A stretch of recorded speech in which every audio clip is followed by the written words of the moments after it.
Just imagine तुम YouTube पे no fap की वीडियो देखते हो और तुम डिसाइड करते हो कि तुम्हें मास्टरबेशन को क्विट करना है। बट रात होते होते तुम्हारे अंदर वापस से वो अर्जिश आती है, तुम वापस से रिलैप्स करते हो और फिर तुम गिल्ट महसूस करते हो। फिर अगले दिन तुम अपने स्कूल जाते हो, कॉलेज जाते हो, तो तुम्हारे दिमाग में सबकॉन्शियसली तुम्हारे दिमाग में वो गिल्ट रहता है। तुम पूरी तरीके से कॉन्फिडेंट एक्ट नहीं कर पाते। तुम एक मास्टरबेशन और पॉर्न एडिक्ट की तरह बिहेव करते हो। तुम अपनी क्रश को सामने देखते हो अपनी आँखों के, लेकिन तुम उससे जाके बात नहीं कर पाते। वहीं पे एक ऐसा बंदा है जो पॉर्न एडिक्ट नहीं है, वो जाता है तुम्हारी क्रश से तुम्हारे सामने बात करता है और तुम्हारी क्रश उसको डेट करने लग जाती है। And this was my fucking story. मेरे को याद है स्कूल टाइम की बात है और उस टाइम पे I was very frequently I used to masturbate. और मेरे को ना उस समय समझ में नहीं आ रहा था कि भाई जो मैं लो कॉन्फिडेंट फ़ील कर रहा हूँ, जो मैं भाई इतना नर्वस और ऑकवर्ड क्यों फ़ील कर रहा हूँ मैं लोगों के आगे। बट जैसे-जैसे मैंने अपनी जर्नी कंटिन्यू करी, मेरे को पता चला this is because of porn and masturbation. क्योंकि मैंने पोर्न और मास्टरबेट इतना फ्रीक्वेंटली करा था ना, अब मेरी आइडेंटिटी बन चुकी थी कि आई वाज़ अ एडिक्ट और मैं उसी की तरह बिहेव करता था। मैं बहुत ही ज़्यादा नर्वस, ऑकवर्ड और शाय बिहेव करता था लोगों के सामने। और उस टाइम पे एक बंदी पे मेरा बहुत बड़ा क्रश था। हमारी कभी भी अच्छे से बात नहीं हो पाई, जस्ट हाय हेलो टाइप सी बात होके रह गई थी। और अब मैं तुम्हें एक बहुत छोटी-सी स्टोरी बताता हूँ। मैंने सोचा नहीं था कि मैं इस वीडियो में बताऊँगा, बट चलो बता देते हैं। और मेरे को याद है हम 4-5 लोग ना, मतलब लड़के-लड़के अपने कंपाउंड में खड़े थे, स्कूल के ग्राउंड के बाहर ही खड़े थे। और तब मैं देखता हूँ मेरी क्रश ना ऐसे सामने से आ रही है, और जब वो आती है ना तो मेरे दोस्त को तो कहीं न कहीं पता था कि भाई मेरे को वो बंदी पसंद है। तो मेरे को ना ऐसे-ऐसे इशारे करने लग जाता है और मैं थोड़ा बहुत ऑकवर्ड सा, शाय सा बिहेव करने लग जाता हूँ। वो बंदी आती है, उसके हाथ में चॉकलेट होती है, वो चॉकलेट ऐसे खोलती है और ना मेरे को ऑफ़र करती है। और भाई तब ना मैं समझ ही नहीं पा रहा था कि भाई ये बहनचोद हुआ क्या है एकदम से। और उस टाइम में इतना ज़्यादा ऑकवर्ड और नर्वस बिहेव करा ना, वो बंदी इधर खड़ी थी। मैंने उसकी तरफ लिटरली देखा भी नहीं और मैंने उसको ऐसे कर दिया। मैं बोल भी नहीं पाया भाई उस समय। उस समय मेरे को समझ ही नहीं आया एकदम से हो क्या गया और मैं इतना ऑकवर्ड और नर्वस क्यों बिहेव कर रहा हूँ। और फिर मेरे को जाके इतना गिल्ट हुआ, अपने आप पे गुस्सा आया ना कि महज़ूद वही तो चूतिया है, तूने करा क्या? सामने से बंदी आई है, तेरे पास इतनी अच्छी अपॉर्च्युनिटी थी, बात करता, फ्लर्ट करता, तूने क्या कर दिया? और अब जब मैंने इस एडिक्शन को काफ़ी हद तक ओवरकम कर लिया है, I feel like a confident man. अभी मैं थोड़े टाइम पहले एक बंदी के साथ डेट पे गया था और भाई ऑफ़िशियली ना डेट भी नहीं थी, लाइक लिटरली मेरे को कॉलेज जाना था। वो बंदी का मेरे को सुबह-सुबह टेक्स्ट आया कि कहाँ पे हो? मैंने बताया ऐसे-ऐसे मेरे को कॉलेज जाना है। तो वो कहती कि यार 5-10 मिनट ही मिल लो मेरे से। मैंने कहा यार 5-10 मिनट मिल के क्या करेंगे? कभी और का देख लेते हैं, मेरे को कॉलेज में काम है कुछ ज़रूरी। वो मेरे को कहती नहीं, मेरे को मेट्रो स्टेशन पे मिल लो, बस मिल लो।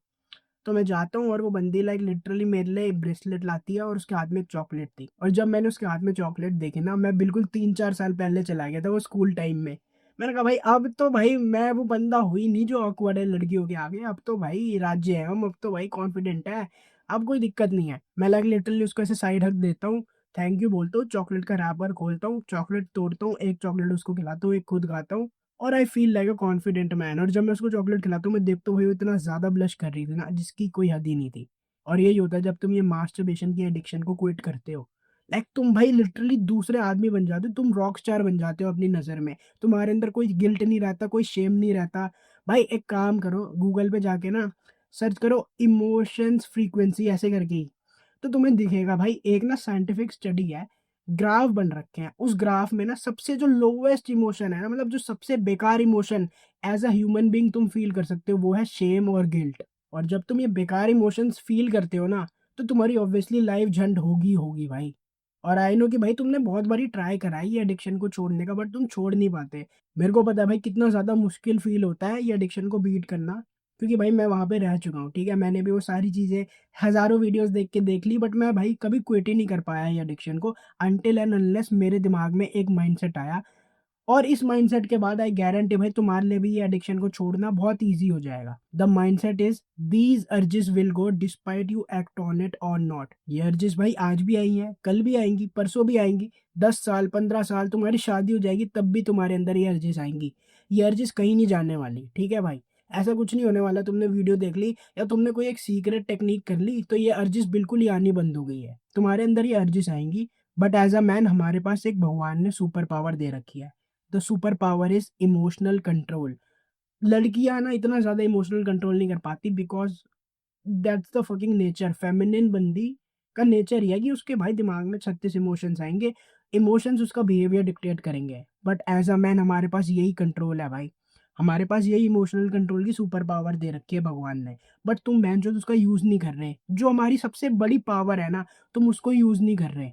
भगवान भी ऊपर से देखते होंगे तो बोलते होंगे कि ये क्या कर रहा है, ये मैंने इसको इतना सुपर पावर दे रखी है बट ये यूज नहीं कर रहा। और तुम्हें भाई यही इग्नाइट करनी थी, है ना। तुमने वो सुना होगा, आई एम नॉट श्योर भाई, मैं मेरे को भाई पहली बात इस पे ना हेट मत करना, मेरे को पक्का से वो स्टोरी याद नहीं है, अभी दिमाग में नहीं आ रही। हनुमान जी भी ना अपनी शक्ति भूल गए थे, फिर उनको कोई अब उनको ना याद दिलाता है कि आपके पास ये पावर है, फिर वो जाके अपना एक विकराट स्वरूप सा धारण करते हैं। यही तुम्हारे साथ भी हो रहा है भाई, तुम ये पावर को भूल चुके हो। अगली बार से जब भी तुम्हारे अंदर अर्जिस आए ना, लर्न इमोशनल कंट्रोल। तुम्हें उस पर एक्ट नहीं करनी, ऐसे हाथ कर लो और अपने दिमाग में आने दो अर्जिस। ये अर्जिस आएंगी भाई, ये दिमाग में डाल लो।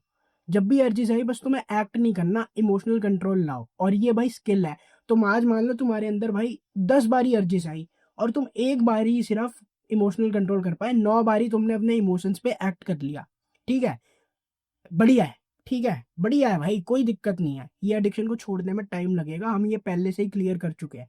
फिर मान लो थोड़े महीने बाद तुम्हें इसकी आदत हो गई है, अब तुम्हारे अंदर भाई अर्जिस आ रही है 10 बारी, तो तुम 2 बारी कंट्रोल कर लो इमोशन। ऐसे करते करते 6 महीने साल भर बाद तुम्हारे अंदर 10 बारी ऐसी अर्जिस आई है, तो तुम 5-6 बारी कंट्रोल कर पा रहे हो, विच इज फकिंग ह्यूज। ऐसी भाई यही ओनली वे है टू बीट दिस एडिक्शन। तुम्हें भाई अपने अंदर इमोशनल कंट्रोल लाना पड़ेगा, और ये इमोशनल कंट्रोल स्किल है। ये स्किल पे तुम जितना एक्ट करोगे उतना ही तुम्हारा भाई ये स्किल डेवलप होगा। और आई नो भाई, अगर तुम ये एडिक्शन को क्विट कर रहे हो ना, तो let me tell you the real truth. तुम भाई अपनी एज ग्रुप में ना 95% लोगों से आगे हो, इनफैक्ट 99% लोगों से आगे हो। क्योंकि भाई मेजोरिटी लोग तो ना इसको एज अ प्रॉब्लम भी नहीं देखते। मेजोरिटी लोग तो कहते हैं ठीक है भाई, कोई बात नहीं, हिला लिया क्या ही फर्क पड़ता है, सभी देखते तो हमने भी देख लिया, हमने भी हिला लिया, तो कौन सा हमने कोई पहाड़ तोड़ दिया। ठीक है, मेजोरिटी लोगों का वीक माइंडसेट है इतना। बट भाई I am fucking so excited भाई, क्योंकि ये एडिक्शन को क्विट करके ना, इनफैक्ट भाई let me tell you the real truth, मैं आज भी 100% नहीं हूँ। हेयर एंड देयर मैं भी रिलैप्स कर देता हूँ, बट भाई मैंने ऑफिशियली ये एडिक्शन को ओवरकम कर लिया है।